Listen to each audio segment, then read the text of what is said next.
got those sun-kissed lips I miss so much. She got her leg draped over and she smells so nice. Got me weak in the knees from romantic nights. I only feel here today, and I can't deny I love her. She does those things I can't say. She ain't no ordinary lover, always wanna be right here.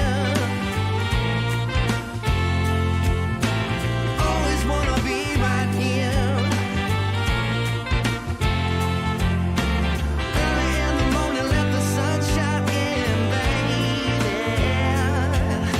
I always wanna be right here.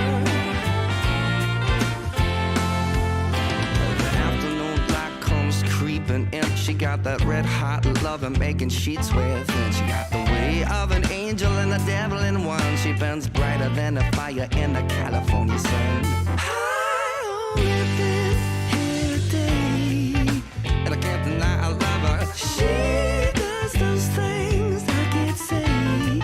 To her sister or her mother, always wanna be right here. Always wanna be right here. Early in the morning, let the sun shine in, baby. Always wanna be right here. Always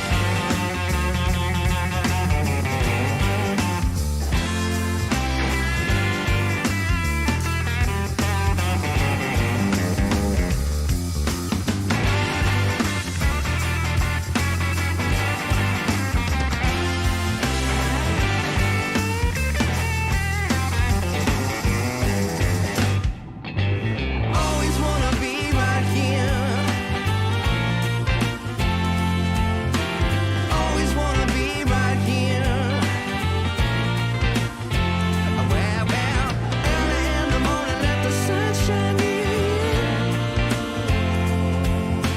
Always wanna be right here. Well, always wanna be, always wanna be, always wanna be, always wanna be right here. Always wanna be, always wanna be, always wanna be right here. Always wanna be, always wanna be, always wanna be right here. Always wanna be right here.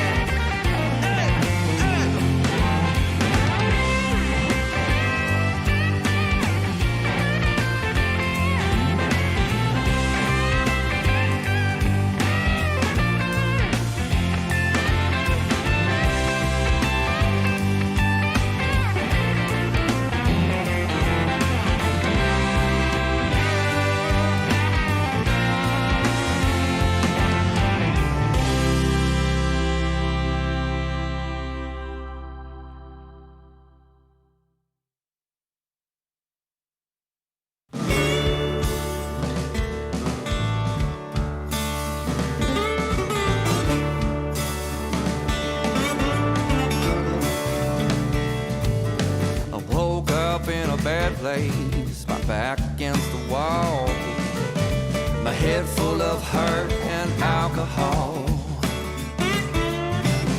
I spent all my greenbacks on the name from New Orleans. She burned just like whiskey in a barrel full of gasoline. But I'm tired, trying to make two wrongs right.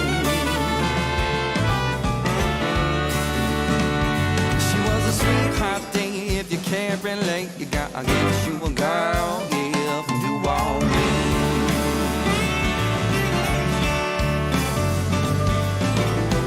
Been out all afternoon, throwing snake-eyed evil dice. Nobody told me about those bayou girls wearing skirts so tight. Next was a bottle of bourbon and a fist upon my face. It was her man, he had a plan. It was my life he wanted to raise. I'm tired, trying to make two wrongs right.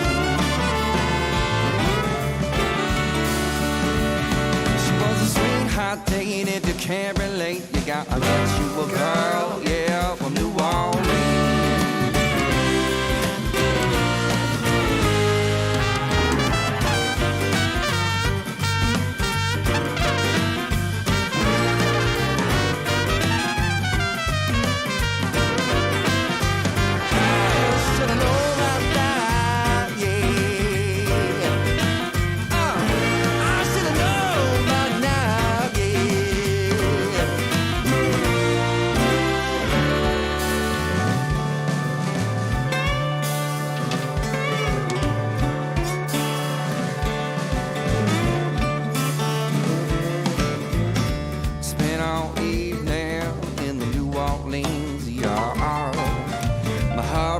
and my head cracked open like pistachios on the floor.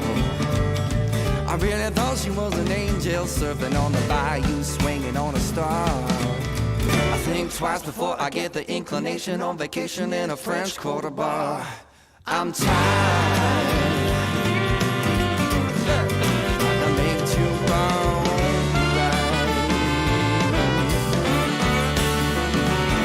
She was a sweetheart thing, if you can't relate, you gotta get you a girl, yeah, from New Orleans. From New Orleans. From New Orleans. From New Orleans. From New Orleans.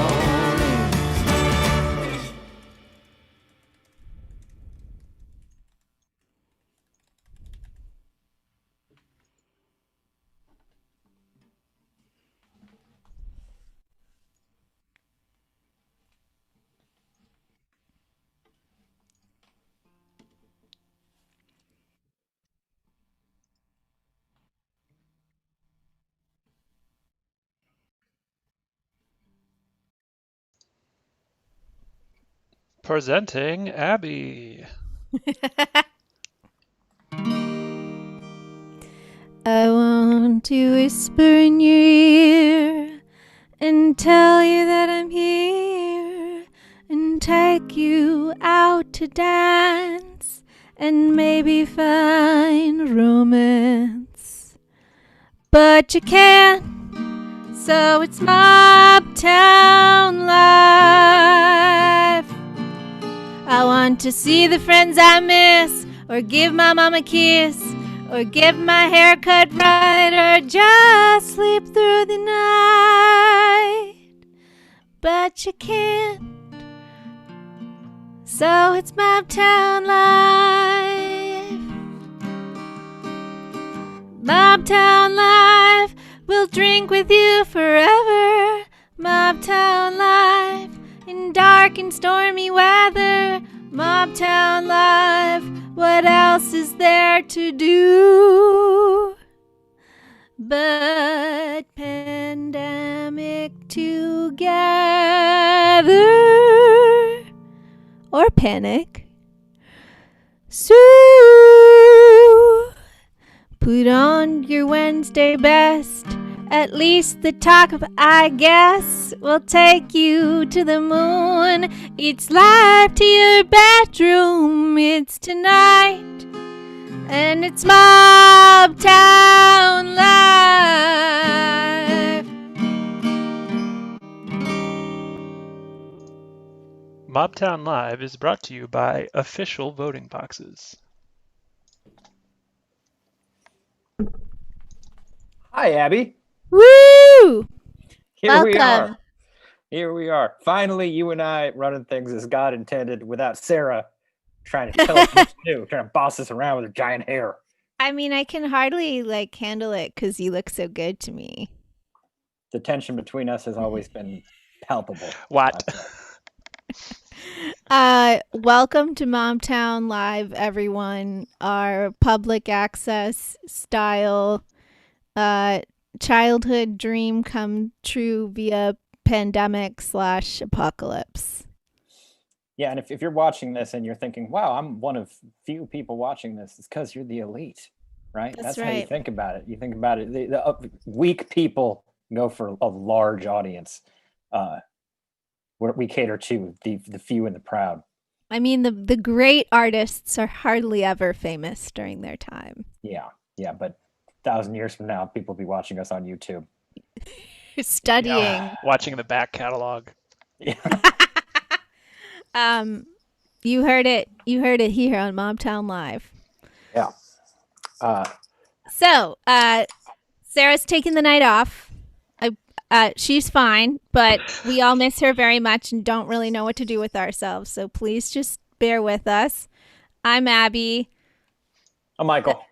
Yeah, and tonight we have some really great content for you. We are going to talk about the internet, specifically Hachi is, because that's what he knows. And we're going to we're gonna show a really incredible documentary excerpt by Malika Aminata. She's a local video artist, and she made a documentary about the Baltimore uprising of 2015 called "Not About a Riot." And then we have QueenEarth here, who is our musical guest. She's amazing. And we also have my former coworker, Paul Mincarelli, who has become the person at the Baltimore Police Department in charge of creating the policy around the consent decree. And I know that sounds like a bunch of mumbo jumbo, but basically it's going to be really interesting. Yeah, it's worth, especially if you live in Baltimore, it is worth understanding how all these things work and affect you. And especially if you're someone who's on Facebook posting about like social justice and like real hard, and you don't know kind of the nuts and bolts of what's going on, maybe learn those things so that at some point you don't embarrass yourself. The broad strokes of not one, but the two consent decrees that our fine city is under. Yeah, there's sort of a bare minimum of like white people now having to know a little bit of politics and policy. It's not enough to just be like, I love black people, or I dance the Lindy Hop. You got to do other things too. And whatever Bill Burr is doing, don't do that either. Are we getting off track? I don't know. I didn't watch it. I don't know if anyone watched it. Don't do. We were like, okay, is he actually a genius? No. Oh. No. Yeah.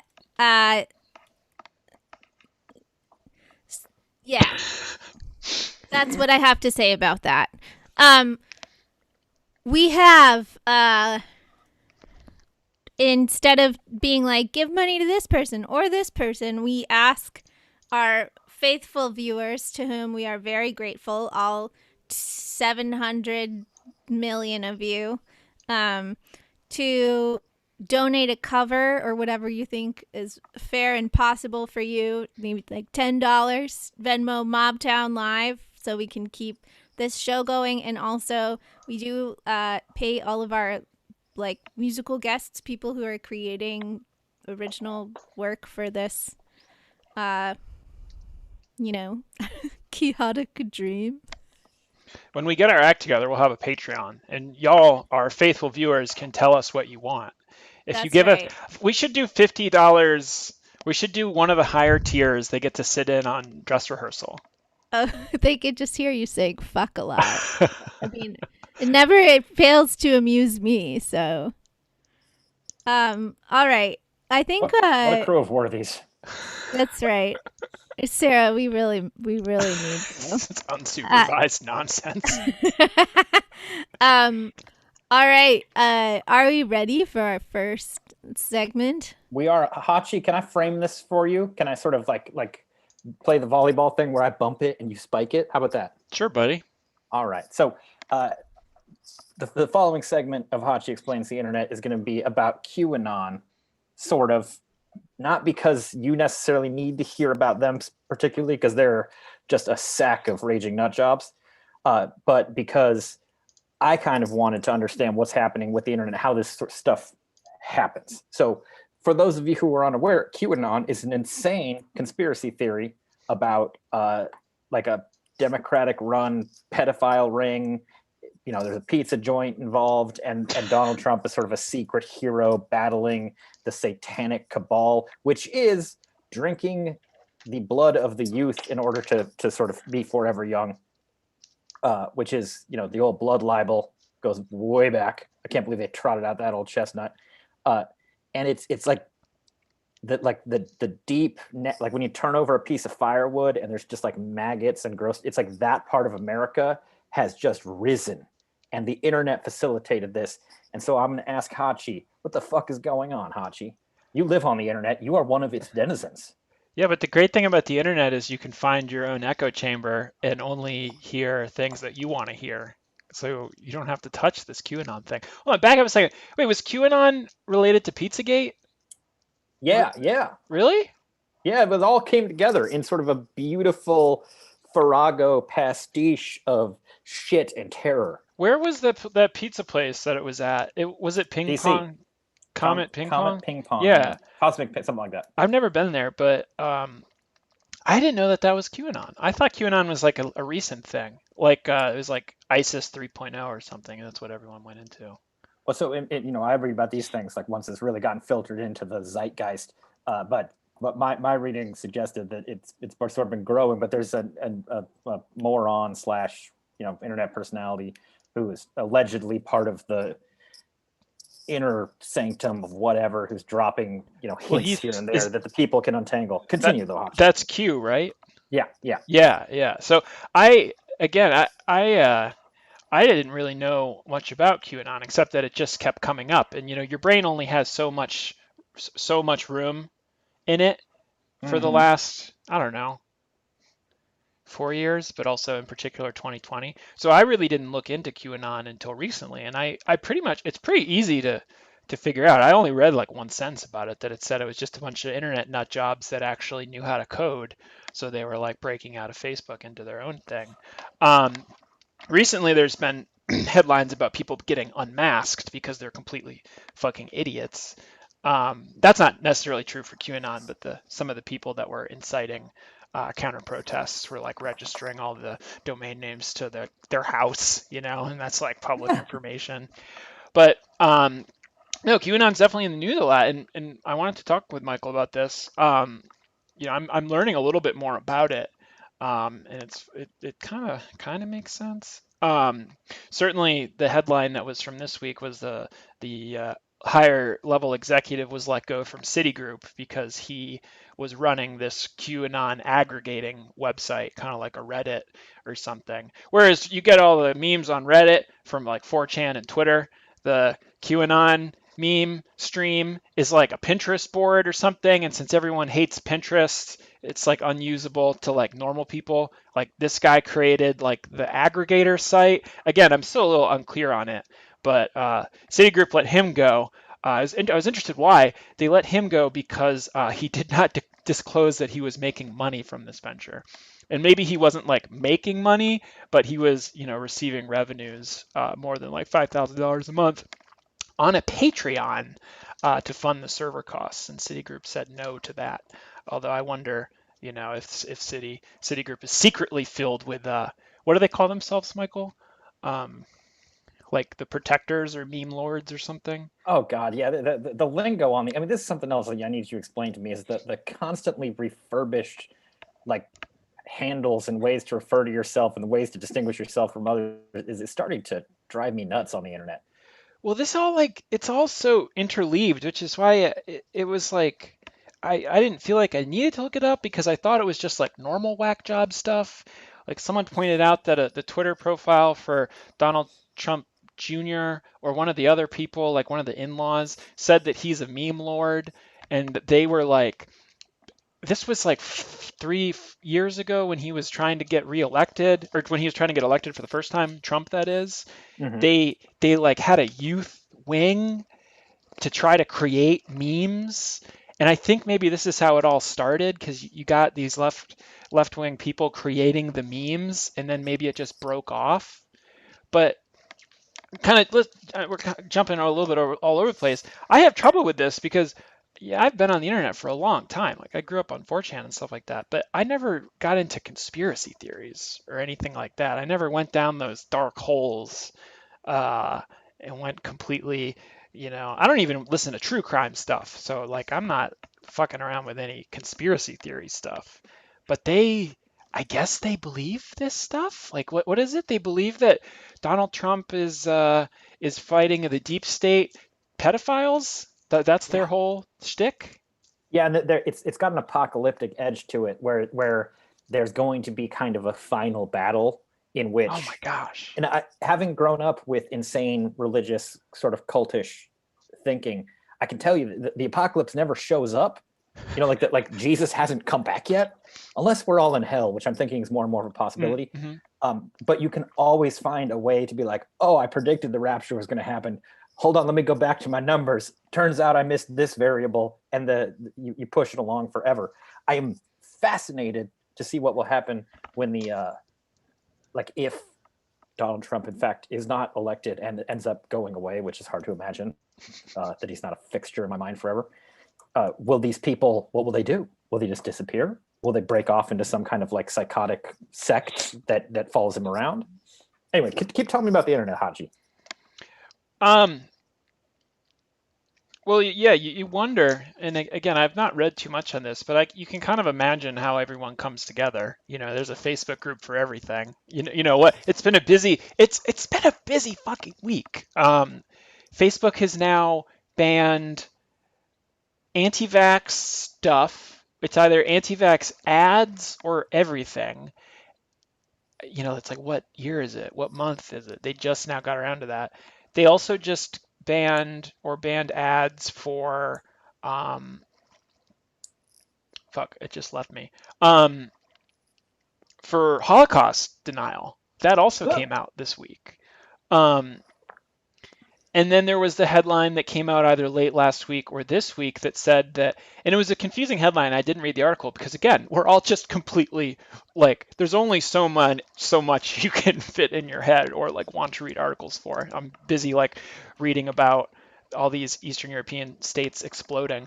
But they say that 96% of all child porn is traded over Facebook or some like crazy headline. So at least like if this election has taught us anything, it's that these people are out there. And the question is, how much were these people, were our country folk, or these citizens of America thinking this stuff before in private? How much did the internet bring them together? And or how much did the internet bringing people together shape their thoughts going forward? Because there's always those like, oh, kooky people that like, oh, that's just Fred. We don't walk by Fred's house going over from school. You don't want to mess with him until they have a Facebook account. And yeah, like, was he a conspiracy nut all along? And like, Facebook's just it fulfilled its purpose of helping him find like-minded conspiracy nuts. Probably.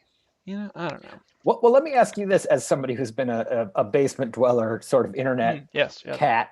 Yeah. How have you avoided? You said you were on 4chan, which I assume is just like pictures of penises and people being vaguely fascist. Oh, yes. So this was back in the day. So it was just outright racist, and there were a lot of penises, and then sometimes there were boobs. How'd you escape from not becoming one of these nutcases? I mean, you just don't. Well, 4chan, it was less easy because everyone was on the same page. It was called B. And this was back in the good old days of the internet when you were both anonymous and hard drives cost a lot of money, so nothing was saved. But I was on 4chan in middle school or high school or something. Those websites that automatically save shit were not out yet. Now there's a website you can go on, and people might know this for Reddit. If there's ever a comment that's been deleted from Reddit, you can just go to like reddidit.com. You just like add another dit, and it's every single comment that's been deleted is on there, and they do that for 4chan now too.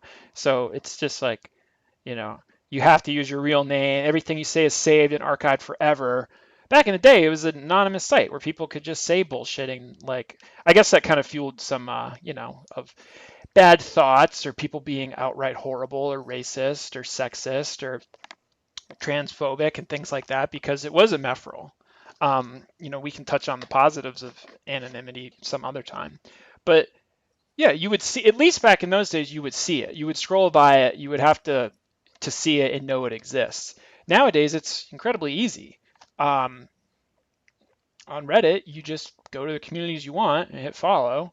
And if you don't want to see the communities, you just hit block. And the big subreddit, I'm sure there was, well, actually, I know there was not QAnon stuff, but the other community that came before it. It escapes me right now, but some other like the meme army, the left-wing meme army was operating for quite a long time on Reddit, as well as like a lot of incel hate subreddits and subreddits for people that you're going to talk about this later. Some of the youth that went out and committed, mass shootings and murdered people. They were finding each other on Reddit too. But for me, I'm, continue to live my white privileged life by just not seeing it. You just block the subreddit, or you just don't see it. And I think that it's the thing about the echo chamber. And what's that thing called, Michael, about people will just agree with themselves. They won't agree with things that preempt their facts that they believe. I mean, confirmation bias. Yeah, I think so. Yeah, I actually I want to push slightly on what you said because it horrified me, but I'm often wrong. The idea that you go through a platform renowned for being like kind of sludgy and hateful, but you don't look at that stuff, but you're kind of like breezing by it. That doesn't give you any pause. You don't have a moral feeling about that. I mean, it used to, which I think is why a lot of people stopped going onto 4chan. The last time I was seriously on it was probably like 10 years ago or something. I don't even remember. I've had my Reddit account for like 7 years now. And, obviously Reddit has a lot of benefits as well, like, being on the Baltimore community, or if you like beer, there's stuff in there. I don't really do fandoms as much anymore. I kind of grew out of that too. So I'm not really like interested in like meeting up with people or like joining everyone's Discord and getting to know people. But for those that are, it's incredibly easy to find people now on these platforms. But the problem is now the free speech issue is honestly being sidestepped because there's enough people on the left and the right now that know how to code and throw up these sites. Like, you can operate on Reddit for a long, long time, and that'll get your message out quite easily. But even if that's shut down, I feel like it's pretty easy nowadays for people to emulate or recreate a Reddit of their own, which is what that Citigroup guy was doing for QAnon. I think it's a little bit harder to find in that case, but yeah, I don't know. I don't know a lot about what I feel. I mean, certainly there's free speech issues, but at least, hateful violence, doxing people, it's pretty easy to draw a line there. Oh yeah, and plots to kidnap governors. That's a doozy. Says Abby. All right, well, one more question before we move on to the video that we're going to play that you were interested in showing. I'm very curious. You keep talking about finding your community. Is that what's happening on the internet? And I know I'm asking a basic question, but I avoid the internet whenever possible. I don't feel a sense of community from it. What is it like? Speak for yourself. Like a young Hachi on the computer, learning all the things you learn on the computer. What were you looking for? Oh, that's a really good question. I think I did find it. I grew up like pretty, again, privileged, but also awkward and chronically depressed. So I ended up finding some good communities in video games, in massively multiplayer online games. Started playing Subspace, and then played America's Army. And then from there moved to Planet Side, which I played for a number of years. And then before getting into World of Warcraft, and was able to grow in those. Honestly, they helped me become a less awkward person. Yeah. And the benefit there is you're finding community around a video game. Politics don't often come up when you're like playing a video game. You don't really have time to talk about it, or at least I was in more regimented clans or outfits that was kind of like, the comms are for talking about stuff that matters, not babbling. Nowadays, it makes sense. And let's talk. This is what I really wanted to talk about, is just comparing these people that are in QAnon as the same people that were, I can't even remember. It feels like millions of years ago, but all the mass shootings of the last 2-3 years. It seems to me as a very similar community. These young, disillusioned people coming together on the internet to finally feel validated and heard, and then creating an echo chamber. Like, we all have our echo chambers, but these echo chambers are filled with a lot more hate and self-loathing, I think, and push people to do very violent things, or at least give people a platform to really influence the world around them, such as with QAnon. I don't exactly know if like the members of if anyone knows this in the chat, if if the members of QAnon were responsible for the plot to kidnap the governor or not, but certainly I don't know if anything necessarily like that cut and dry has come out of it, or if it's just kind of a bad force on the internet. Do you know, Michael? I do. It was anti-government militia loons, like, right wing, don't take our guns, folks. I was listening to it this morning. But not QAnon necessarily. No, although I imagine there's crossover, but I don't wish to slander them. Yeah. So now that we've talked about this horrifying and depressing subject, I believe you had something that you wanted to present to the people that you found compelling and also slightly uplifting from the internet. Yeah, just it kind of is it's kind of followed. I don't know. Who's getting those ads on the internet nowadays that say that Canada is letting in a whole bunch of extra people this year? Those ads always give me a cheer up after reading, like, what did it say? I was gonna read this. Let's see. Yes. So the 6th day in a row, Russia's had 6 days in a row of record new cases. So there are over 14,000 cases in a day. And that's like similar with Portugal and United Kingdom and all this shit in America with QAnon, and you don't know what's going on. The internet's supposed to be safe. Everything's going crazy.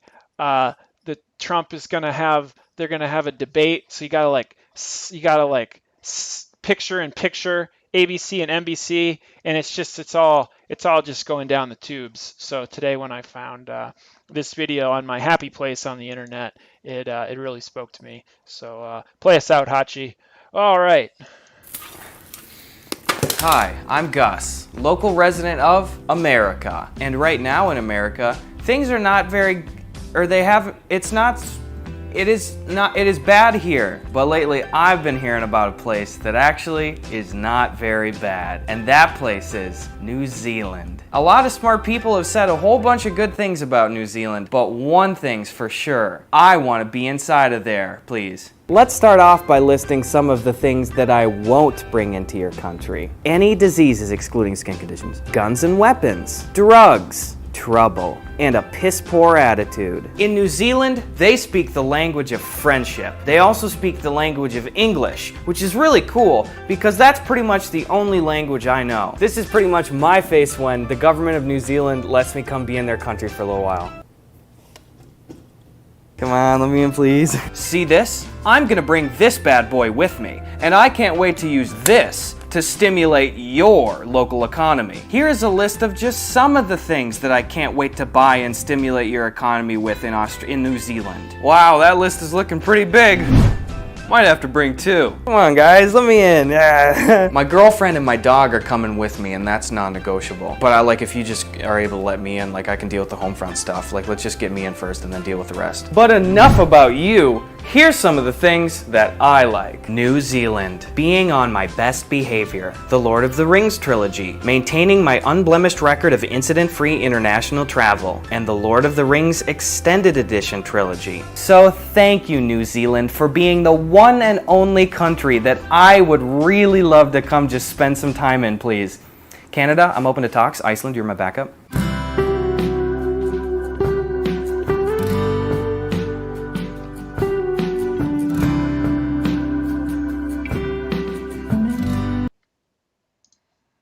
All right. Well, oh, okay. Abby just replied. Going back to Abby.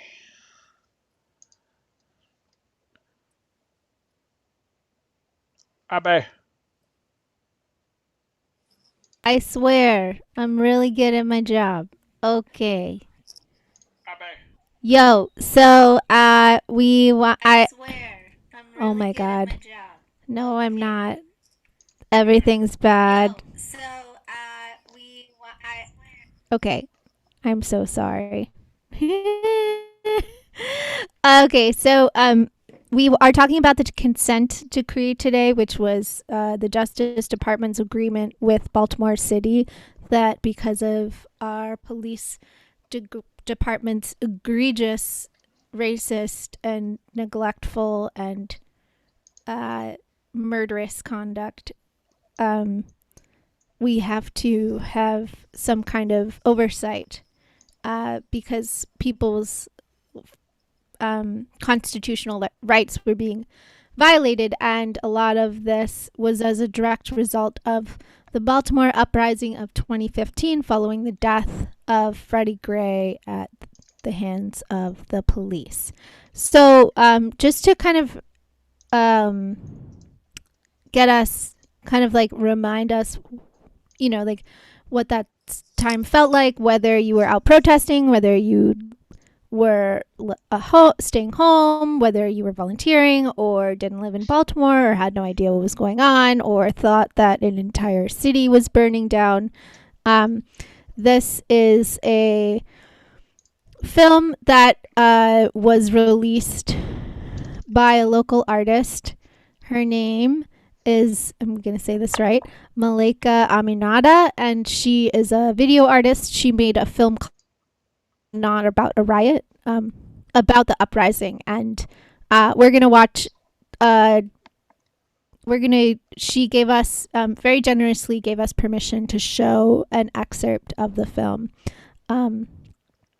Take it away, Hachi.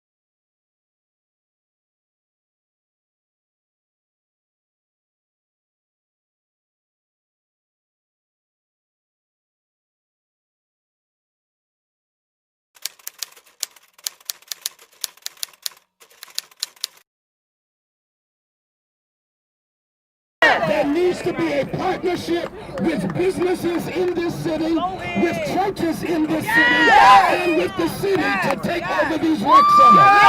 Murder and homicide in Baltimore rises from Memorial Day to Labor Day. If you can't run it, give it to the community. And let the community run the rec centers so that we'll be able to function. What our young people need is jobs, and it is a sin against God that these 6 police officers get a paid leave. Those of you that believe greater economic opportunity is due to this city, make some noise.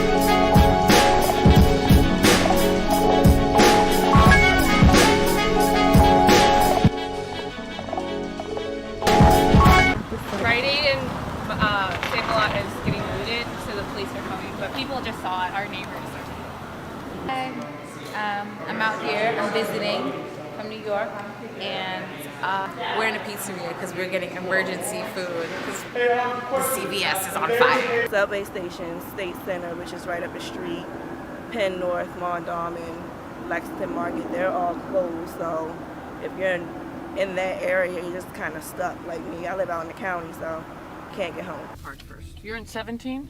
She's on 100? Bolton. Oh, you're on Bolton? But yeah, you can pass my well, place and go straight to Linden.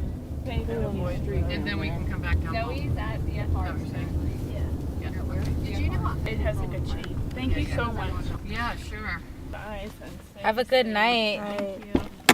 Good night. Bye. So the Rite Aid is like, there's a back entrance to it here, so just... I just saw something they said they want kids to go home, but they're like shutting down the buses and the trains. What about the white girl too? I can't get milk. I get to the airport. The waitress came outside and she's like, the ride's on their way here. Like, I'm like, can I get lunch though? She's like, you should take you and your baby home. And I'm like, you should take my order so I can get lunch.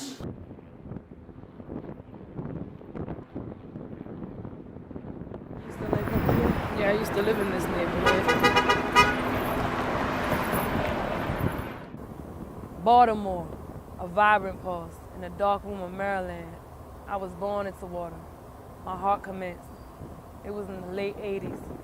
Things were changing. Crack hit, doped me, the charm city light. Culture was diminishing. We went from hard working to moving hard work, in and out the same port I was birthed in. Easy living instead of fails for tomorrow. Tales of a heroine, trying to raise children. Single motherism, should have been on your privileges to go see a doctor at a Medicaid clinic. Sinister. Once drugs hit.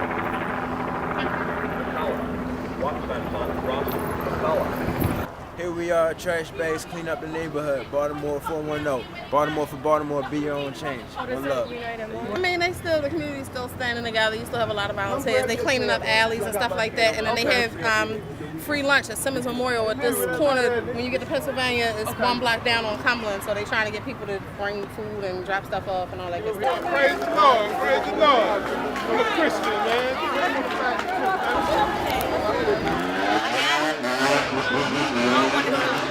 Fight the power, man. Fight the power.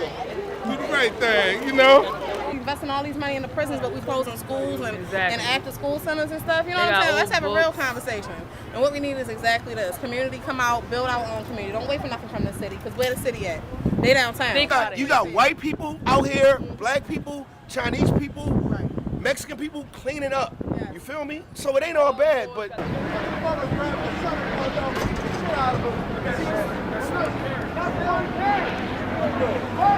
I would have never been out there. How are they helping the community? All they're doing is trying to escalate the situation into something that is not.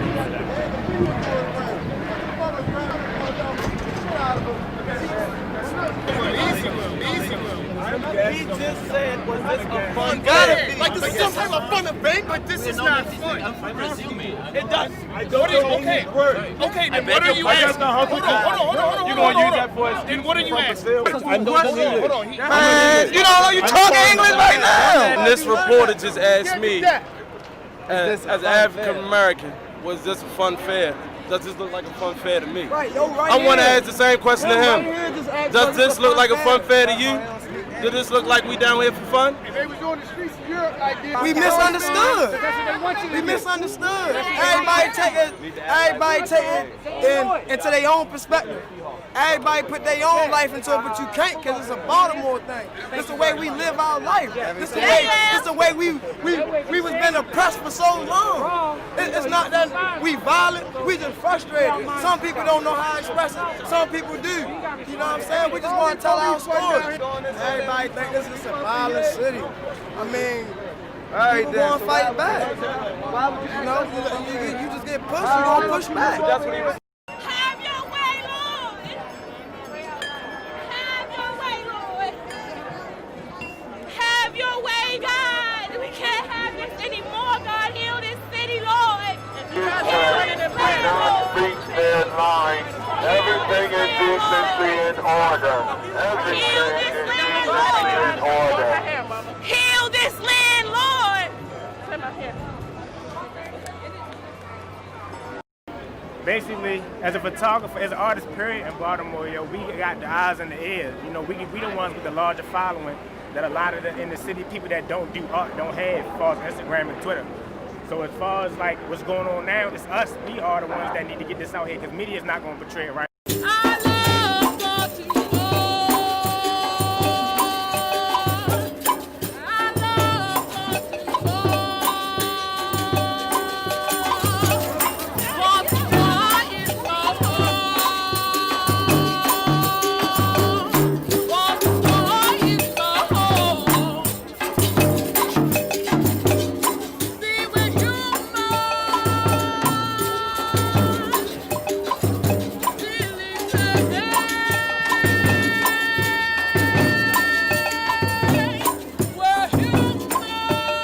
You can't stand it.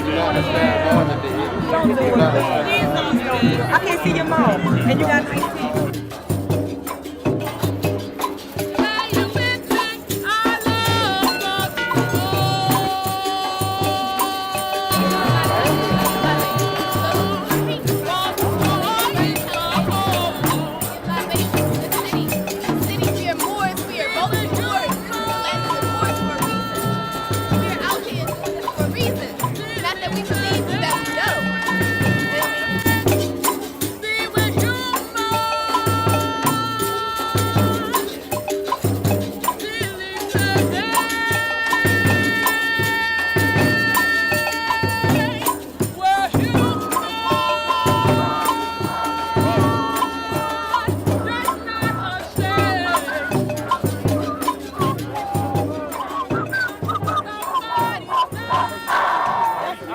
Let's make our city proud. Stay behind the cones, y'all. So where are we headed, guys? Real News Network. Hey. Hey, let me give you a hug. Third floor. I don't get no love, I don't get no Okay, I'm like, what should I do? Videotape? I could do all of it though. Boom, I got it. Boom.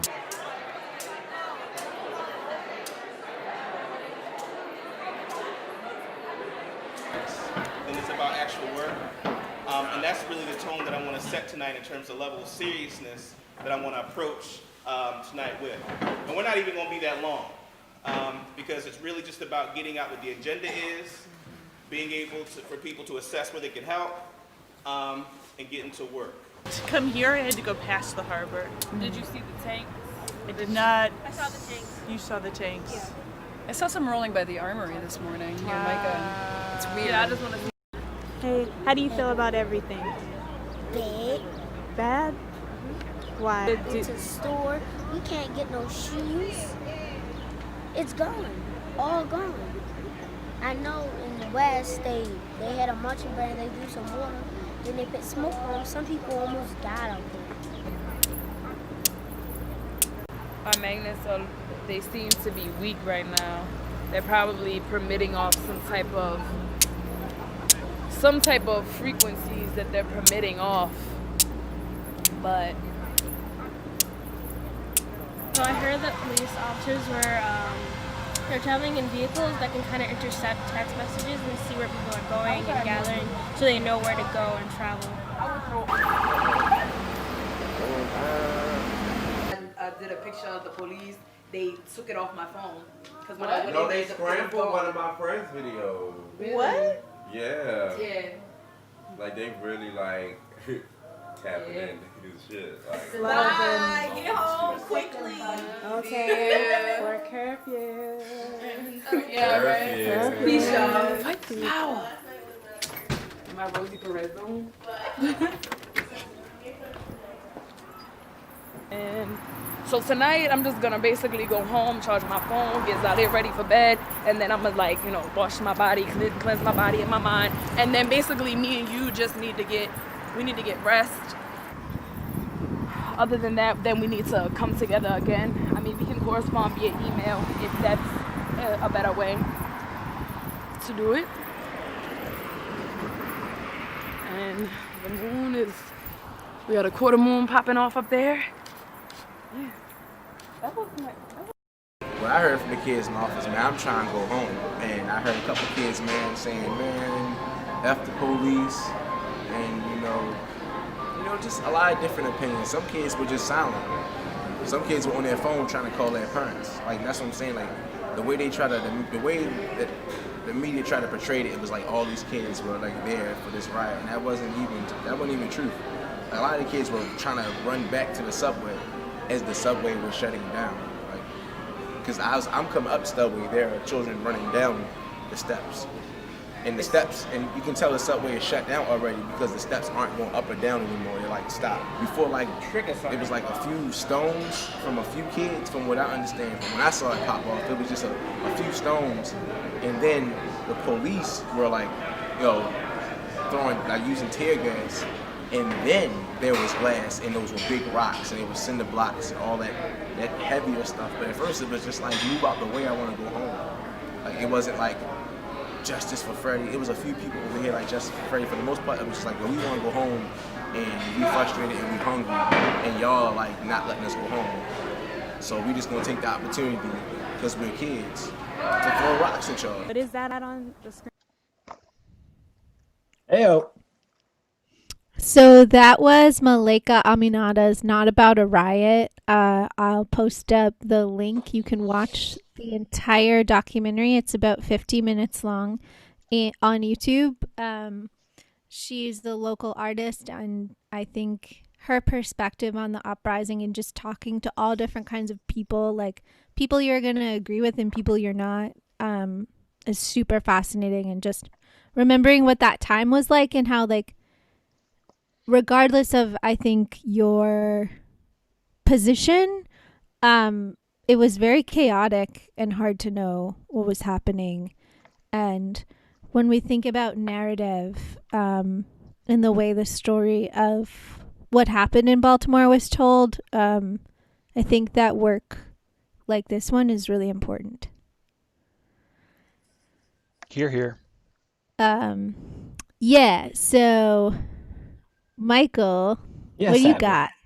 Oh, we're stalling for the next thing. I remember going through that. I remember the curfew and shutting the business down and sort of just for the first time, not first time, realizing how when the government takes actions like that to control people, that they saved a couple CVS's, but every single person in the service industry lost their week of pay. Like you all know me, many of you do. Watching that video with the lady talking about magnets and shit, it doesn't make me happy. Those are not my people, magnet people. At the same time, it like the moral authority any that comes in the world comes from humans like that trying to make their way through actual situations. And I remember being in Penn North during one of the protests, and Anderson Cooper was walking around, and I was like, what the fuck is this guy doing?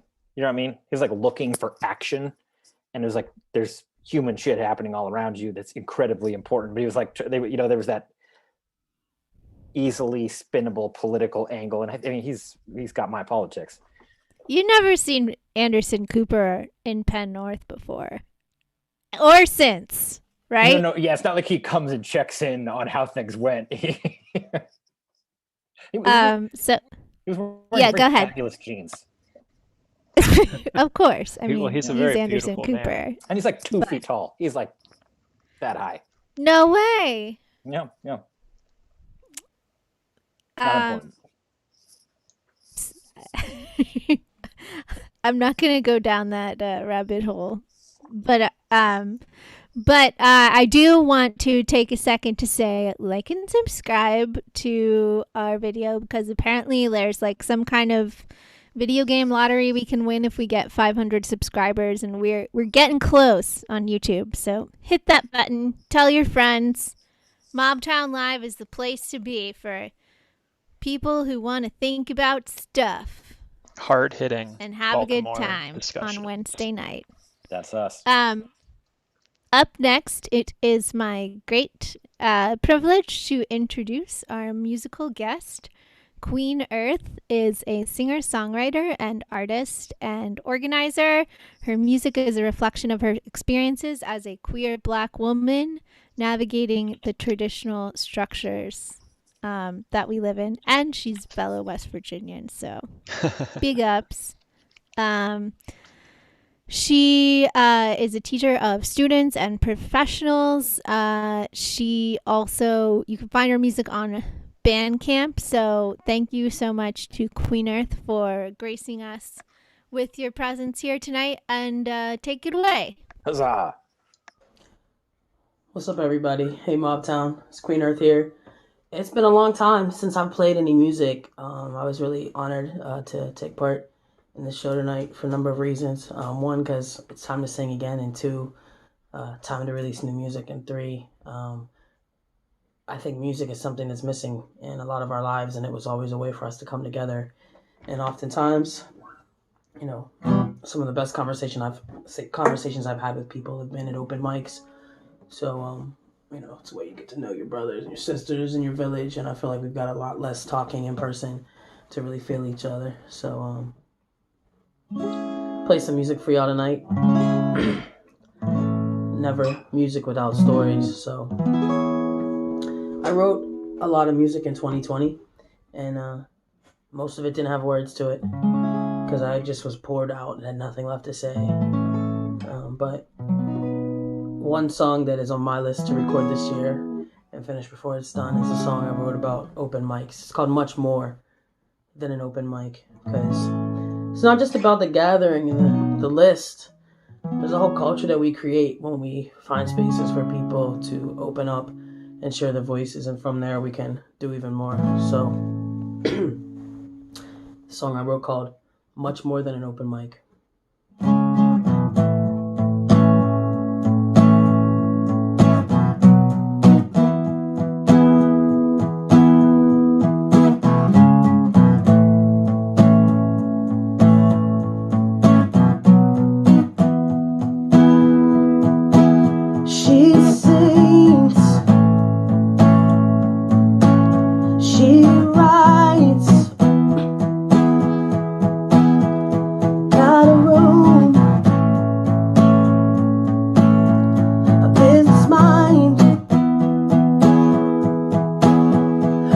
Living dreams of chairs and tables, big loudspeakers, mics and cables. What if we add a little light? The world is dark sometimes, so we sing, we write, we came tonight. Much more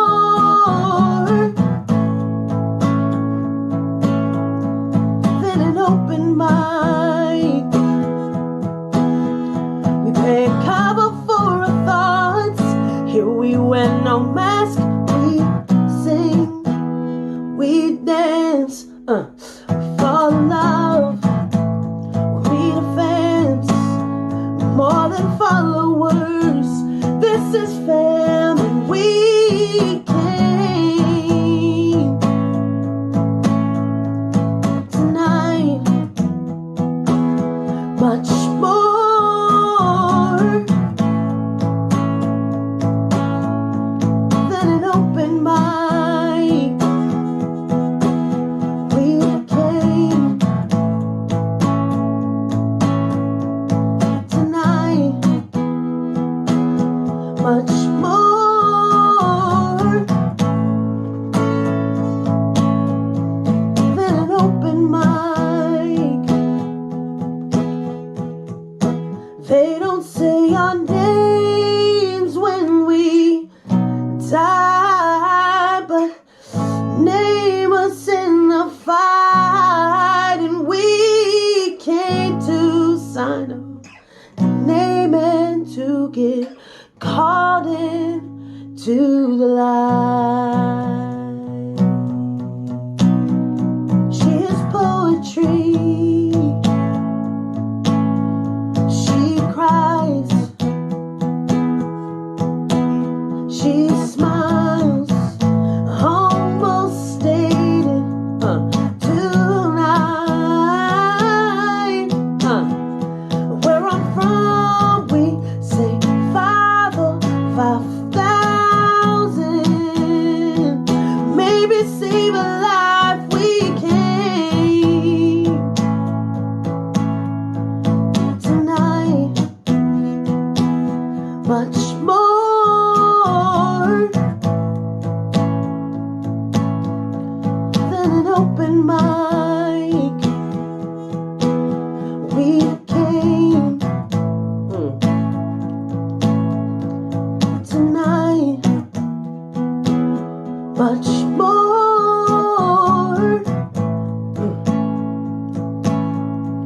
than an open mic. That was open mic, unreleased, unrecorded, unavailable. I miss gathering with people. I miss my family. I miss being able to like hug people safely, like the psychology of it.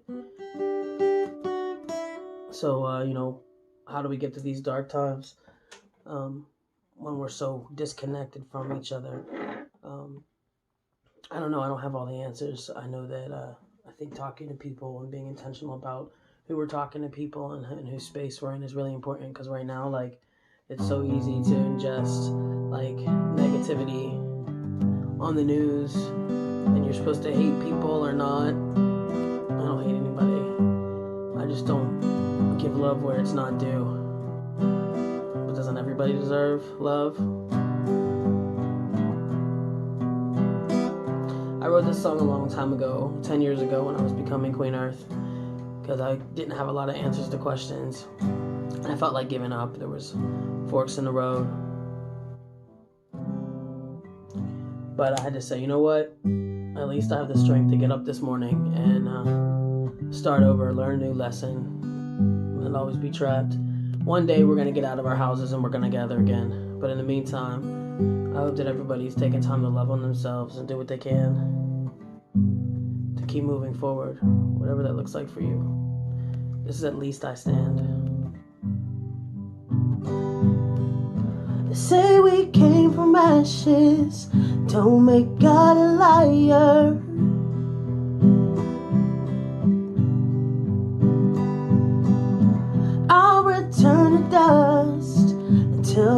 I perspire.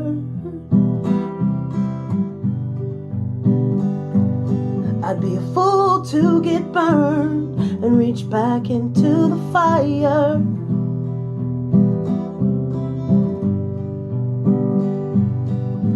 I would walk the flames to get the things that I desire. Sometimes it don't seem natural to me. The wind will steer me wrong naturally. And when it's just my faith that stands with me, at least I stand.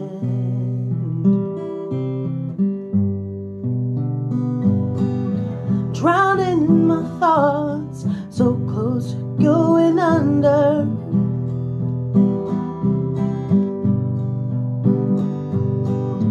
After rain comes the sun, I don't mind a little thunder.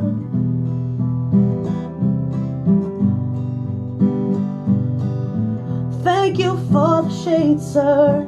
I don't need your umbrella.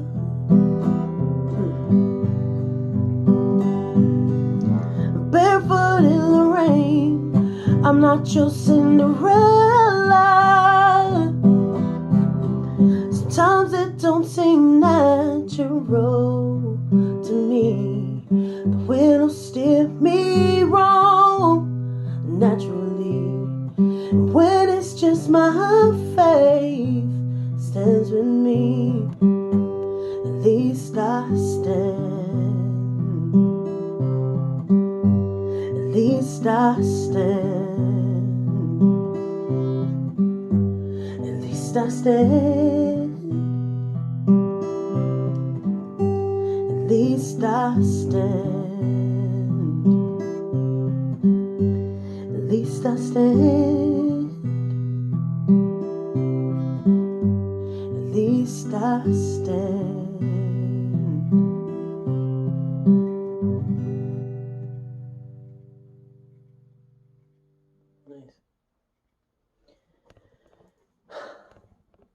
I'm going to shout out everybody who suited up today and ever to fight for this country. My brother's a police officer, and it's hard to be black in America. It's hard to be a black man in America. It's hard to be a black police officer in America. And I want to believe that all of us can make change and impact it from all these different angles, from the inside, from the outside. I know that for me, as a queer black woman, I don't always fit into these traditional institutions. And so when I look at my siblings and I and the great work that we do, we all have faith that we can make an impact in our corner of the world. And, you know, no matter how much we argue about who does what, not that it's more important, but, you know, when we try to come together and understand each other, it's nice to know that we're all looking in the same direction, and what we want is equity and more accountability for ourselves and the work that we're doing, the way we show up in the world. I'm just the weird artsy one. So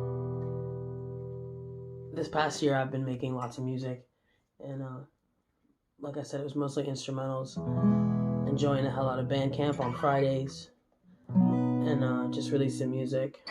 My mother passed away in June, and I played at her funeral, and it's a thought that I had one time, like, oh, one day my parents are going to pass away and I'm going to have to sing at their funerals, and it's not something to look forward to, but I gathered myself and I did it. And I love this song Collared because it reminds me to never forget where I've come from, the freedom that I have and how I show up for myself every day. That's something that I'm constantly fighting for, is the freedom to show up and be myself. And a lot of that has to do with voting, making sure we have leaders that speak for us and represent our voice and how we want the world to be.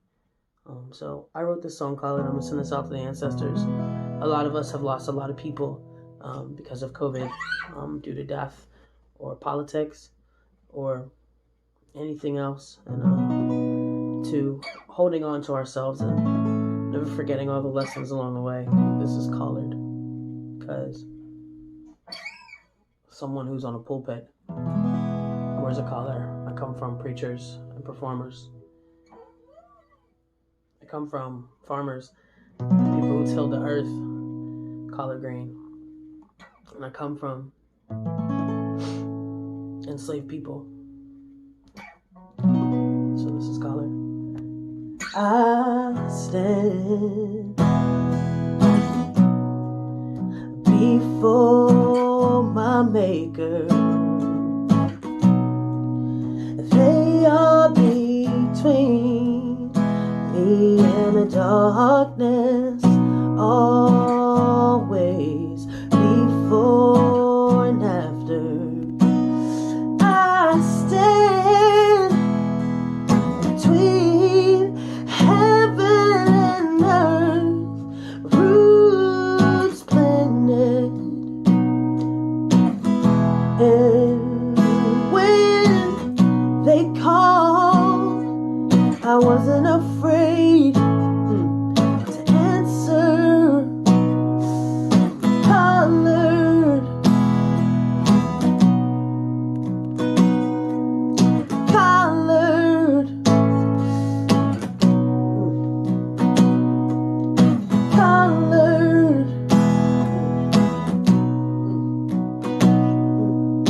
colored. I kneel to pray, plant these seeds of faith, blessings, blessings, dirt on my face. I kneel between the hardest ground, softest dirt, no empty pursuits, belly of food, harvest, harvest, colored, colored. I wasn't afraid, colored, colored.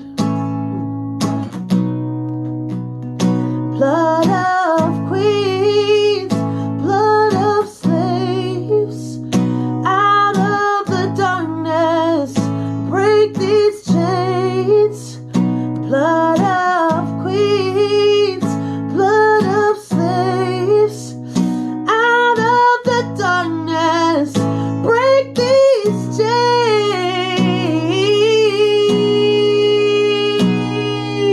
Colored,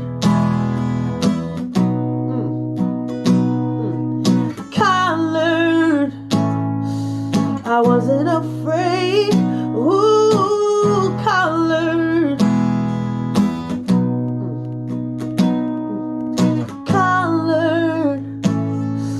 I wasn't afraid. Ooh.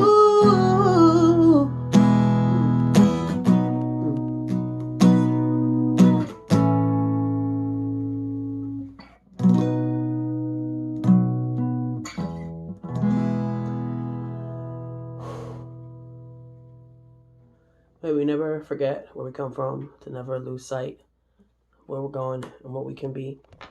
Thank you so much, Mobtown, for having me. This is pretty awesome to get an opportunity to play from my home office, hanging out in the QueenEarth spaceship.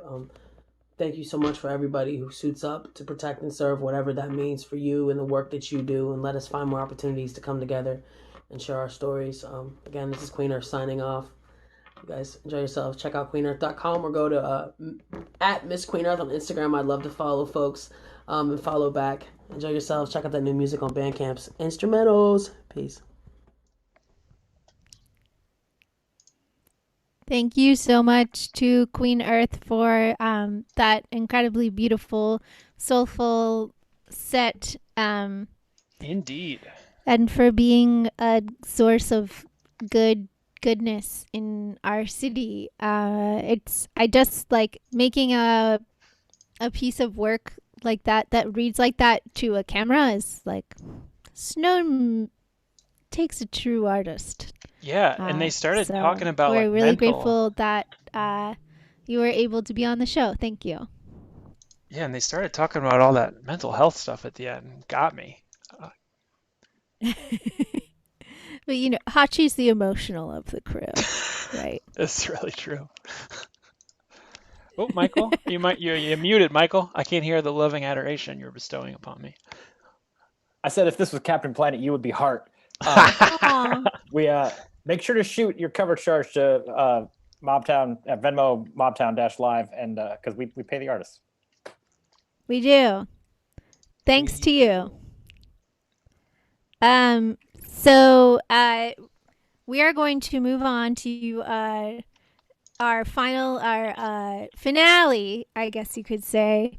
And it is my great pleasure to introduce my former coworker slash, you know, like who knows what kind of hijinks we got into all those years ago in AmeriCorps. Paul Mingarelli is now the program compliance supervisor with Baltimore Police Department's Consent Decree Implementation Unit. I only stuttered once. So he's BPD's policy lead. He creates policy based on the judiciary's consent decree for Baltimore City. Basically all the consent decree ideas that are elicited, he turns them into training and policy. We used to work together at the nonprofit statewide after school network. Shout out Maryland Out of School Time Network, Ellie. And thank you so much for joining us on Mobtown Live. Welcome, Paul.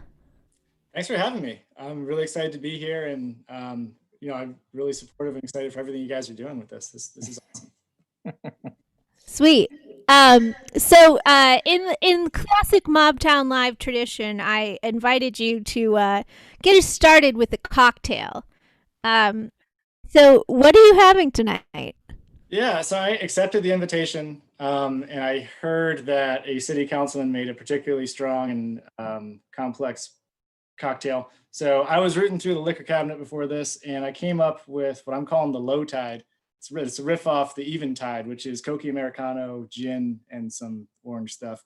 I decided to go with Coke Americano, gin, a little bit of aquavit, give it some earthy rye carawayness, and some triple sec, because orange stuff means triple sec, right? Pretty good. Throw it in a chilled coupe, and it's a nice bitter drink. Yeah. It's chilled fancy coupe. stuff. I told you this guy was. I told you he was your style, Michael. I mean, well, one, I am fabulous, and therefore I approve of that kind of behavior.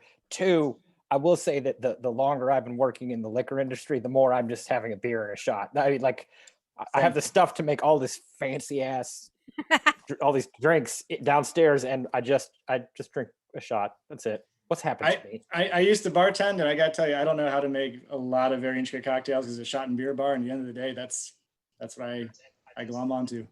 All right. Well, I've got my Peabody Heights Oktoberfest here. Also, shout out to Bros. Cheers to the low tide.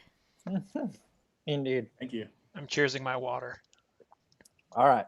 Can I ask the first question, Abby? Can I ask it? Hell yeah. All right. So we touched on this repeatedly. Can you give us a short description for people who are a little confused about what the consent decree is, and also why it's so fucking important? Yeah, exactly.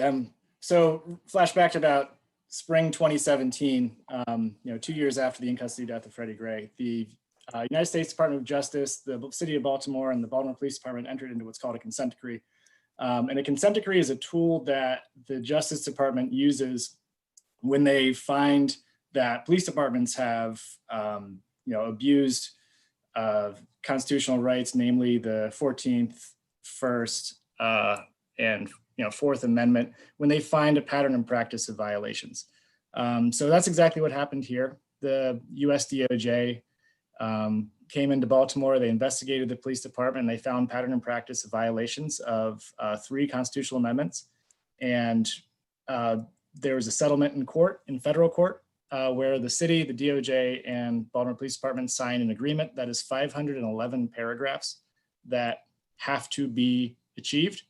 Each paragraph is essentially a reform into itself. It could be a new policy, it could be a new training, it could be a new supervision program, but there is no time limit. I mean, all 511 of those paragraphs have to be met, and they have to be proven to be met sustainably, so that when the court's oversight is no longer on the BPD, we're still, we're still adhering to those reforms that we signed on to in the consent decree.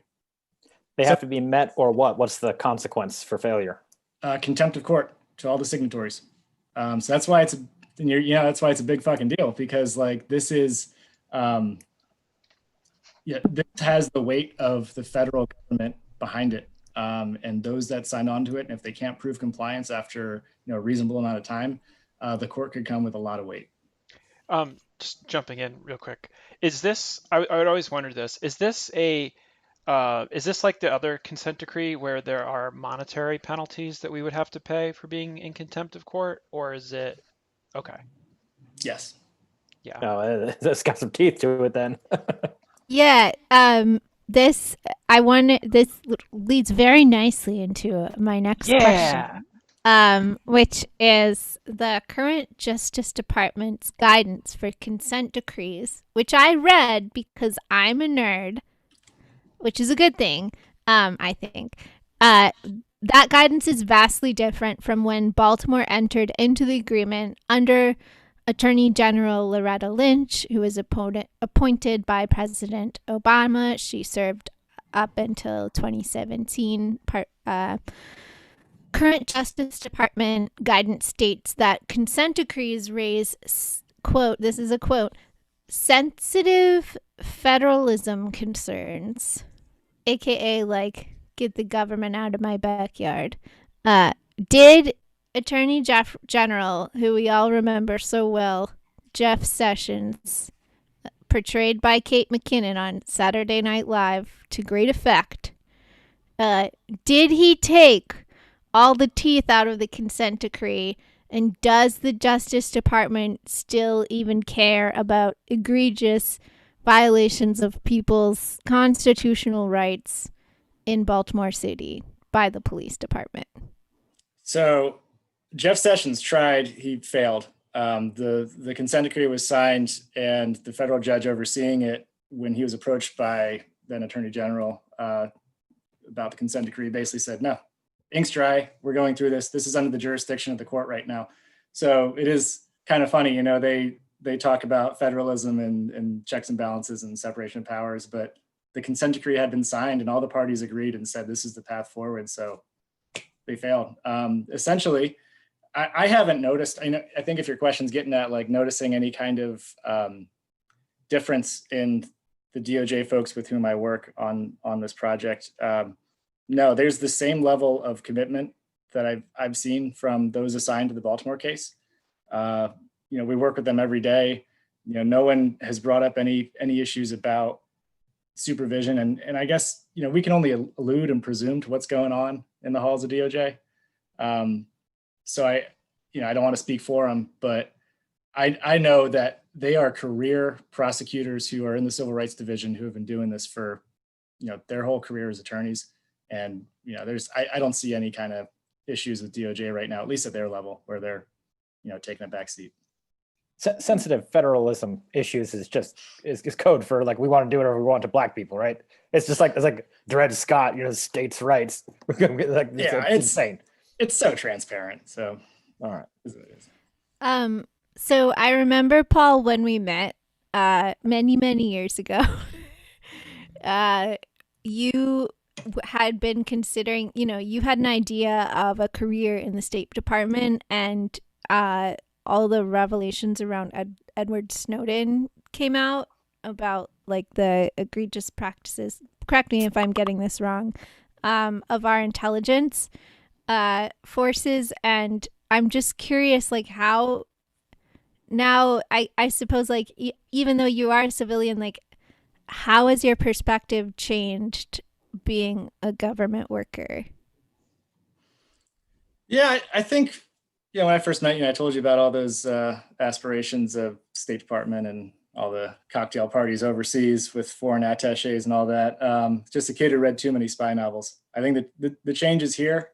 We don't have to go to Kazakhstan to try to swing over somebody to our side. Like we live in a deeply troubled city where we're facing basically history right now. Like I think the consent decree is truly a vehicle to make history and to change something that has provided generations of wrongs. So, why go through all that? And, to speak as a personal citizen right now, because I got to do that as a government employee, why join a State Department where, the Secretary of State is currently, who knows? I mean, you're basically at the whims of you're at the whims of a regime figurehead. So, that's not exactly my style, especially living in Baltimore. You become a Baltimorean first, and then at some points you become everything else second. There's a follow-up question for this whole situation. That's very good. Jonathan Rochkind asked, he's curious if there's an example of a previous consent decree in another city that has led to clear material improvements for those targeted by the police, saying that he's not certain that the people in New Orleans, for example, really feel that it did a whole hell of a lot. Yeah, and that's a really great question. The historical precedent for consent decrees kind of starts with Janet Reno and the LAPD. So after the Rodney King incident, they entered into a consent decree, and they were in it for about a decade or more. And consent decrees take time. I think New Orleans is just entering sustainment right now, which means they're just kind of at the tail end of the serious reform effort, and now they're trying to prove compliance and sustainment. So I think any kind of tangible effects on how the community perceives police in New Orleans are still a few years out. But with LA, it's a different story. From what I've heard in LA, a lot of folks, their perceptions of the LAPD are a lot different. And internally, a lot of LAPD officers feel differently about their jobs. They come to work every day saying that they love what they do. They have great relationships with the community. They have good gear. They have great command, good supervision. And so you flash back, a few years ago where they were still kind of getting out of their consent decree. That wasn't the case. I mean, they're saying things like this is ridiculous, but now it's a different story. So I would point to LA as being an example of where a consent decree worked. Are there tangible changes that we should be aware of here in Baltimore that have resulted from the consent decree here? Yes, absolutely. And I want to point to the demonstrations, the First Amendment demonstrations in June, where thousands of Baltimoreans took the streets to protest outside of City Hall, outside of BPD. And I think the way that BPD and the community worked together to discuss, hey, here's the route that we're going to plan on marching down, and then the way the BPD facilitated the gatherings and the assemblies, it showed a level of understanding and maturity from our officers that I think wasn't there 6 years ago. Obviously wasn't there 6 years ago. And I think it also showed the supervision where, the folks of rank truly care about, the line officers that are out there. They're giving them water. They're asking, how long have you been on? Do you need to be removed, et cetera. I think we had like a week or so, maybe, I don't know, it was like 2 weeks of demonstrations where our officers did just a really good job facilitating the First Amendment assemblies that we saw. So it's interesting. You clearly have a sense of, you identify with the officers or have considerable empathy for the situation or the role. How do you navigate being both a sort of member of the police department and a person installed to keep the police department accountable? Yeah, you have to be able to see every single side. And that's kind of the one thing that surprised me the most about working at BPD is just the men and women with whom I work, dual master's degrees, law degrees, just folks that live in the city, that have lived in the city their whole lives. But I think the only way you can do this job is to go to community meetings and hear the concerns, to read the inbox from community members, and to know the concerns, to read the book by Baynard Woods and Brandon Soderbergh, to understand like the decades and decades of trauma that have been inflicted. And then also to work with the men and women of the BPD to know that, they're aware of all that. They know that this is this is an issue that the city's been facing for decades, and they kind of wear the weight of that. So I do empathize, but at the same time, the cold hard truth is that we aren't going to improve this situation by maintaining the status quo, and that I have to convey to them that I'm not going anywhere, and my colleagues aren't going anywhere. DOJ is not going anywhere, and the judge isn't. So we have to be able to work together, because working against each other is just, we're going to be spinning our wheels. And I think that happened in a lot of jurisdictions that had a consent decree before. I mean, I point to New Orleans, like the leadership team came here from New Orleans, and they always preached that, before they were installed in New Orleans, they said the department just kind of ignored the consent decree for a few years, and it's not going anywhere. So then they got installed down there. They made just rapid progress, and they're bringing some of that expertise up here. I'm super excited about, because they know how to navigate the process and how to make sure that officers are on board from day one.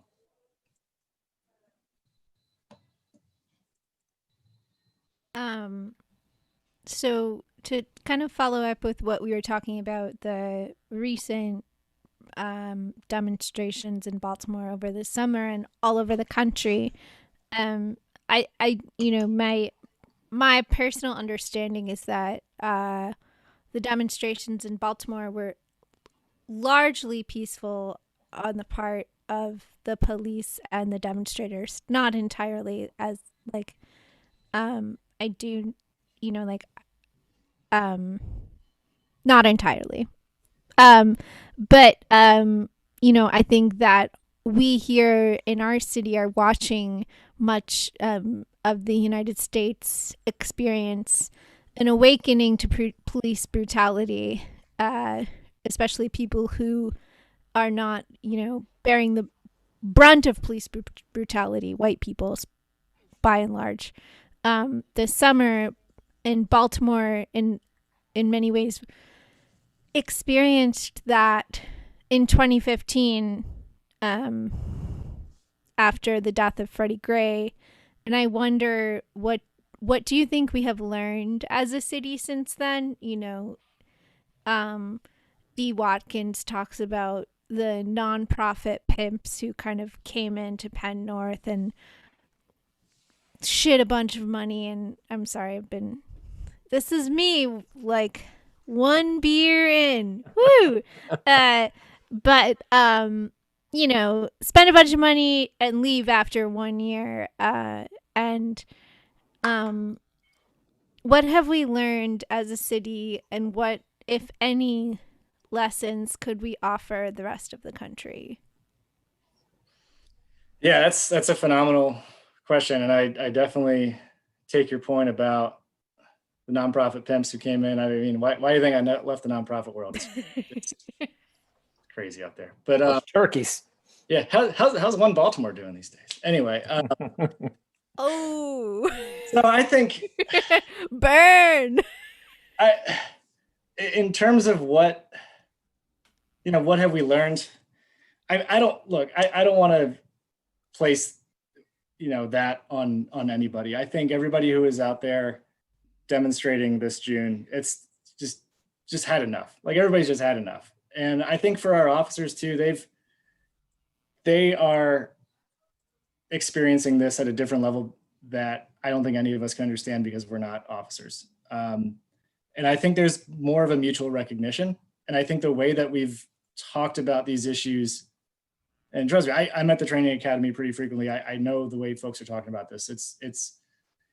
I think there's more of a mutual recognition and an understanding that we have a collective memory of 2015. We don't want that to happen again. And I think for the folks of rank and the folks of age at BPD, they learned that lesson too. So I know it's a loaded question that I don't think I would presume to understand, but I just hope that, we have a lesson to give the rest of the country just in terms of like open lines of communication and recognizing the basic humanity in each other. That sounds good. Suspiciously good.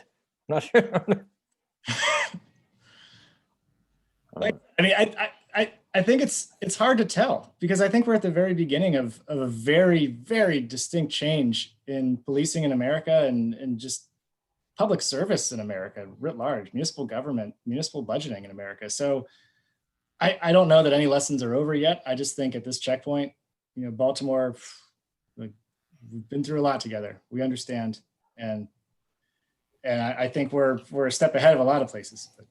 What are your feelings on municipal budgeting and say, the defund the police cry and the various things that can actually mean? Anything from help the police not have to deal with mental illness to, get rid of them entirely and have a bunch of hippies wandering around healing touch.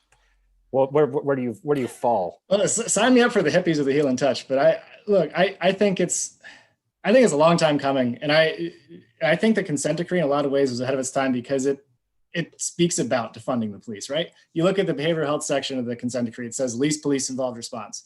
And it puts the city on the hook to analyze the gaps in the behavioral health system in the city and try to plug those gaps.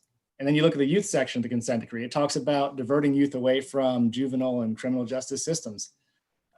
This is the law of the consent decree as of 2017. So now we're in 2020, we're having this conversation like we're working on it right now.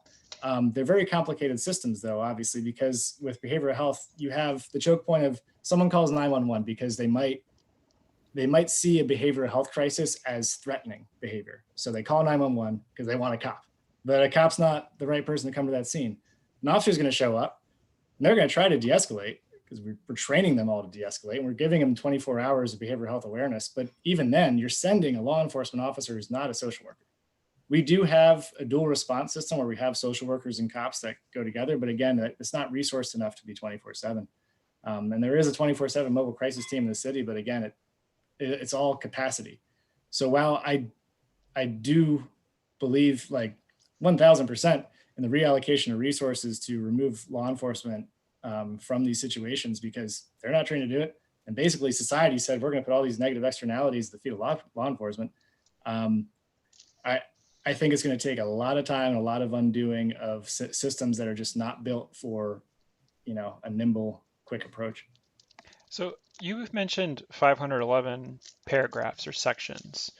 How much of that is boilerplate Justice Department coming in with their best practices for all, 20,000 jurisdictions, police department jurisdictions in America, or how much of it was negotiated and like how much came from the Baltimore police's hopeful spirit for the future, like a Baltimore police department that they wanted to become? Like what was the give and take on that consent decree?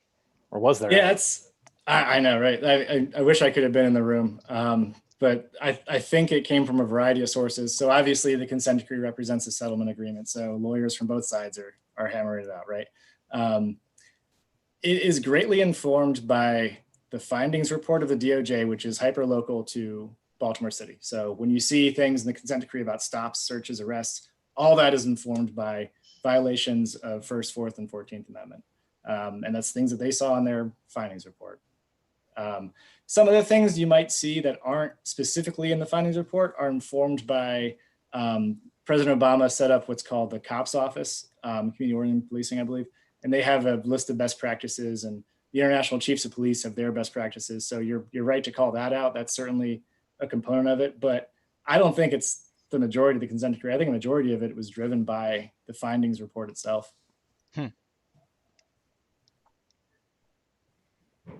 I'm curious what your perspective is on, we talk about defunding the police, which I think some people see as a hashtag, but there are real policy proposals around abolition and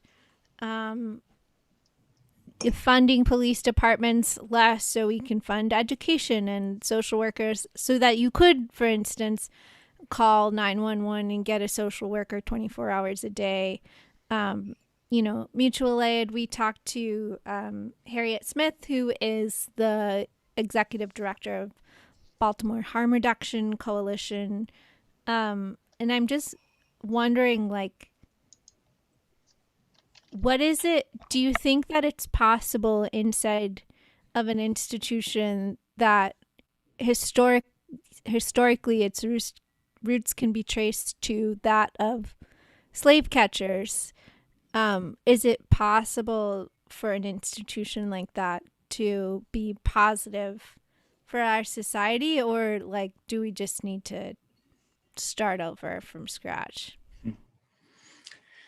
In a lot of ways, the consent decree is a start over from scratch, but you're right. I think at the end of the consent decree and end of sustainment, it's still going to be a law enforcement agency. It's still going to have its tendrils rooted in that very unique American history.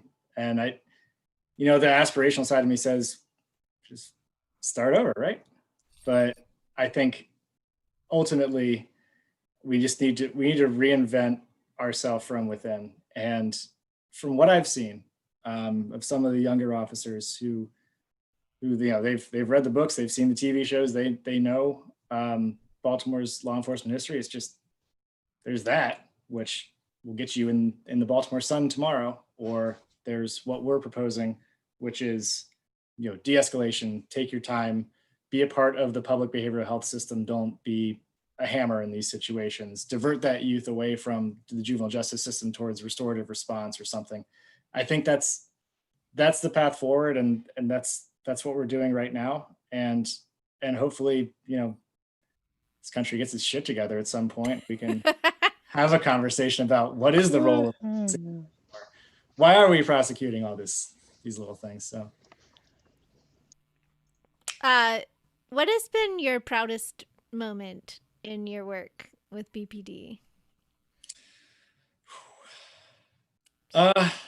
Most likely the use of force training that we installed last year. So essentially the consent decree process is you take the policy, you revise the policy, then you build training material from it, and then you have to audit whether what you trained on is being done. So last year we created a 16-hour use of force training that involved a lot of adult learning activities, simulation machines, scenarios, group exercises, and it was like the first time we had done it. And flashback to 2 years prior, BPD training was a giant room with 80 desks, as far back as you can't see anymore. And there's like a single sergeant with a PowerPoint, and he's just clicking through slides and pointing at it. So we overhauled that whole thing with the help of some exceptional people there, and just turned it on its head. And the reactions were really positive. So it was like watching the the tough exteriors kind of break, and folks are starting to talk through things and critically evaluate and discuss, pretty heady topics. Like we had an hour-and-a-half module on implicit bias and use of force, and folks were wrestling with some tough issues, and they came away from the room feeling, they felt like they could talk about it now. It was like someone opened a window. I mean, it was really cool to see, and it was the first training under the consent decree we did, and there's plenty more to come. So I'm excited about that, and that was my proudest moment, most likely. Should we do the final question, Abby? Yeah, I think we're there. Like sometimes it really does we're all people, and we all hate watching just a PowerPoint that we can't really see, and it makes a difference to be able to have a conversation. PowerPoint is the worst. You just can't. So I think the final question, and this is well beyond any individual's purview, but I think I would just like to hear you speak to it as a person who knows things about the city. If you're a person in Baltimore living in an underserved, over-policed neighborhood with no transportation, and it just feels like it's been it's always about to turn the corner. It's been this way since forever. All this sounds good. what reason do you have to actually hope and stay engaged with any of this stuff? Yeah, that is a zany question. Thank you. And I gotta tell you, like, Zany, if anybody gets the answer to that, they should just like get the key to City Hall or something, or some kind of Nobel Prize. Because look, let's just cards on the table. Every institution in the city has failed its citizens. I mean, more or less. Like, you talk about transportation to education to law enforcement, like trash pickup, everything has failed. And I'm saying that as like a white guy who lives in Hamden. So that's that's my background, right? So God, yeah. I were to say what should give you hope right now? Like, I'd look like such a buffoon if I said that. But fair. It relates to the consent decree, and as it relates to BPD, I think I can honestly say that we are seeing a complete transformation of this agency, and it's going to take time. And your one point about staying engaged, how do you stay engaged? Like, listen, I know that it has been wasted breath to be engaged before, given the BPD and given 311 and given whatever, insert agency here. But at least now, these people get it. This leadership team gets it. The consent decree team gets it. Our officers are aware of it, and they're going to get it if they haven't already. So I think, case in point, we just developed our first community policing plan, which involves problem-oriented policing, involves attending meetings, it involves like mandatory foot posts and walk beats, and just getting to know the community. Because how do you police community if you don't know it, right? There's a lot of things that we need to figure out, but I think the goal is there, and the goal is going to be within grasp. And listen, I don't know if anybody's dreams and aspirations can be met by a functional police department, but at least we're doing it. And I sure hope folks stay with us and keep the faith, because it's going to happen. It's only a matter of time. I sincerely hope that you are right. I feel a burgeoning wing-like hope in my soul for this one issue, and I'm going to personally call you if it doesn't happen. That's fine. Yeah, 7 to 8 years, and be like, "What the fuck, man?" Yeah, I gotta say, I was surprised. Like, I remember when you started this job, and in my mind, I was like, I'll give it a year, but I thank you for representing us and fighting the good fight. And it's been a real treat to have you, Paul. Thank you so much for taking the time to come on Mobtown Live, because now you're famous. It's been great to be here. Thanks for having me. Appreciate it. What a pleasure. Thank you. Take care, everybody. Bye. So, Abby. Alrighty then. We've reached the end of the show, more or less. Yeah, don't tell Sarah about this. About what? We are grateful to. I personally know that she's not watching any of it. Oh. No, I'm very grateful to our audience for watching, for tuning in. Please, if you are able, send us a friendly Venmo at Mobtown-Live so we can pay our artists. Tonight we had the incredible QueenEarth on, sharing her music and some unreleased material, which was really cool. Paul Mincarelli, who was willing to take all my hard-hitting questions, and he works for BPD, and thank you for joining us. Likewise, if you know how to get more than 15 people watching on a given week, please let us know, because we don't. Hachi, do you mean 15,000? Oh, I missed a couple zeros. Yeah. The chat is just scrolling by so fast. Actually, please don't. Hachi, you're unaware that when you feign soliciting advice from people, especially the people we know, I just get a bunch of emails. And it's, Michael has a lot of free time and is looking for friends. So in conclusion, I will fucking kill you, dude. Email Hachi your, just your feelings. Yeah, talk to Hachi. And please vote. Vote for Franca specifically if you live in District move 12. to District It's 12 a very and exciting then vote race. for Franca. Por la gente. Oh, are we still? I guess it's a little late. Maybe we'll do top comments next week. Let's do that. Well, they're I have kind a of all pizza getting coming. them in at the end here. Look, these are all top comments. Yeah, I mean, your comments, block. viewers, are always the tops. Do not send me recommendations. Nope, I can't look at this. We have to wrap this up. Oh my God. But for real, my blood pressure is spiking. Have a voting plan. If you don't vote, we will find you and we will shame you for a while. We will. And the importance of having a voting plan, as told to me by NPR, is very important. My voting plan was going to vote in person as an election judge, but since Baltimore City Board of Election has failed me as becoming an election judge, I can't even put myself in harm's way to vote. So I don't know what I'm doing. I need a new plan. Make a plan, people.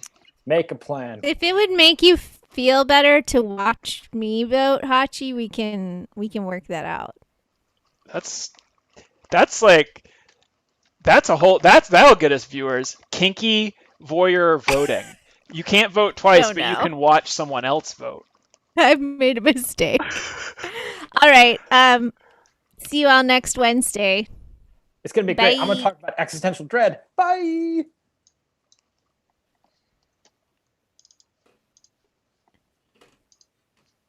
Can they? Cupid finds his prey like a hunter on a trail.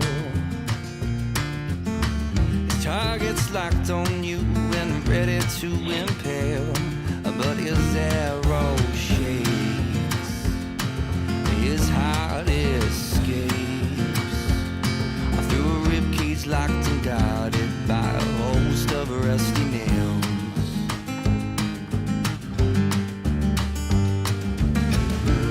I could have been the man to share this life with you, but my feet are slow. He was there before I know, yeah. You can say that I'm the man that Cupid shoved, or you can say that I'm the man you could have loved. It all happened way too fast.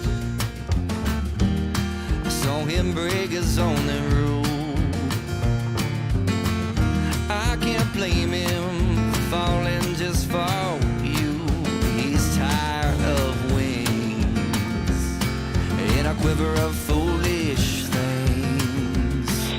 He wants to settle down and be nothing but brand new.